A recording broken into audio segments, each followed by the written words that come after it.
কচুরলতি আর হচ্ছে চাপা শুটকি, এই রেসিপিটা যাকে খাওয়াবেন সে একদম ফিদা হয়ে যাবে। তো দারুণ মজার একটা রেসিপি আমি আজকে আপনাদের সাথে শেয়ার করতেছি।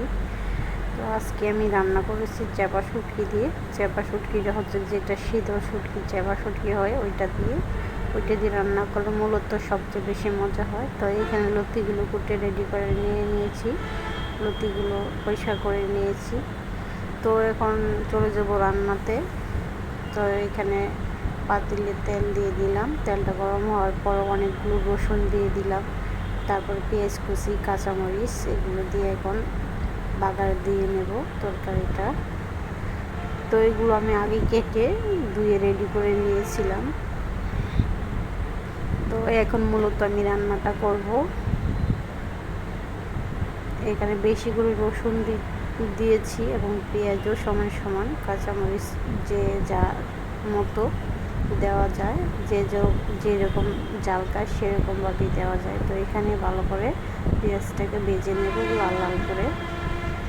আর যদি আমার চ্যানেলে নতুন হয়ে থাকেন তো অবশ্যই চ্যানেলটাকে সাবস্ক্রাইব করে দিবেন এবং লাইক কমেন্ট করতে ভুলবেন না যদি আপনাদের ভালো লাগে তাহলে। তো এখানে এই তো ভাজা হয়ে গেছে, বাদামি কালার করে নিয়েছি পেঁয়াজ আর রসুন। এখন হলুদের গুঁড়া, মরিচের গুঁড়া, ধনিয়ার গুঁড়া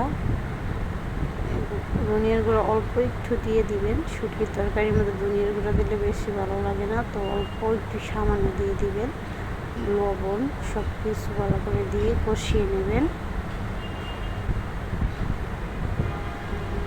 তো এখানে সব কিছু এখন আমি ভালো করে বসিয়ে নিতেছি মশলাটাকে।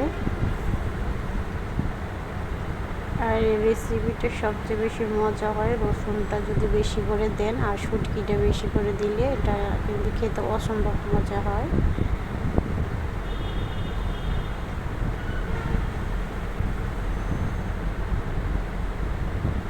লতি তো আমরা অনেকভাবেই খাই, এভাবে একবার খেয়ে ট্রাই করে দেখবেন ভালো লাগবে। অনেক মজার একটা তরকারি, আপনাদের কাছে অনেক ভালো লাগবে। তো মশলাটার মধ্যে আমি শুটকিগুলো দিয়ে দিলাম, 3টা শুটকি নিয়েছি, এটা দিয়ে দিলাম।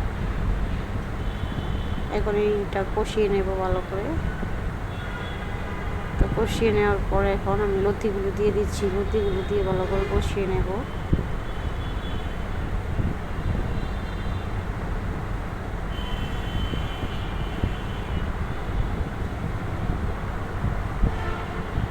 ভালো করে লতিগুলো দিয়ে এখন ভালো করে আমি নেড়েছেড়ে ভালো করে কষিয়ে নেব। এমনভাবে কষিয়ে নেব যাতে নিচ দিয়ে লেগে না যায়। আস্তে আস্তে লো হেঁটে হাই করে দেব না, চোলা লোভাবে রেখে আস্তে আস্তে কষিয়ে নেব নেড়েছেড়ে সবগুলো। এটা সবচেয়ে বেশি মজা হয় লতিটা যখন আপনারা এখানে পানি না অ্যাড করবেন। তো এই যে দেখে অনেকটা কষিয়ে এসে পড়ছে আমার, একদম অনেকটা মিলিয়ে গেছে লতিটা। তো এটা জড় করতে হলে ধৈর্য ধরে করতে হবে, ধৈর্য হারালে চলবে না।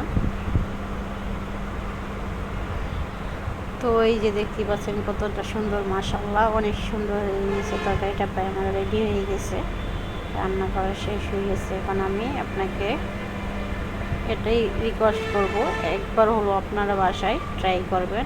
সবাই ভালো থাকবেন, সুস্থ থাকবেন, আল্লাহ হাফেজ।